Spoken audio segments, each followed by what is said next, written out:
की शहापूरमध्ये रात्रीपासून मुसळधार पाऊस बरसतोय। मुसळधार पावसामुळे भारंगी नदीला पूर आलाय। या पुराचं पाणी शहापूर शहरात शिरलंय। त्यामुळे शहापूर शहरात अनेक इमारतींमध्ये पहिल्या मजल्यापर्यंत पाणी शिरलेलं आहे। इमारतींमधील अनेक वाहनं पाण्यात वाहून गेलेत। रस्त्याला नदीचं स्वरूप आलंय।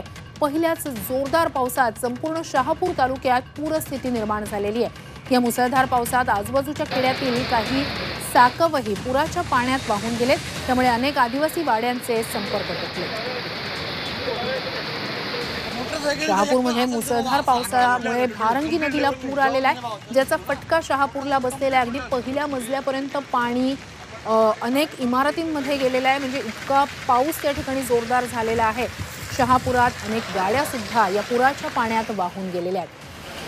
पुराच्या पाण्यात बुडालेल्या या गाड्या शहापूरमधली ही दृश्य आपण पाहतोय। अनेक इमारतींच्या पहिल्या मजल्यापर्यंत पाणी गेलेलं आहे। 40 ते 50 कुटुंबांच्या घरात पाणी शिरले, ज्यामुळे मोठं नुकसान झालं।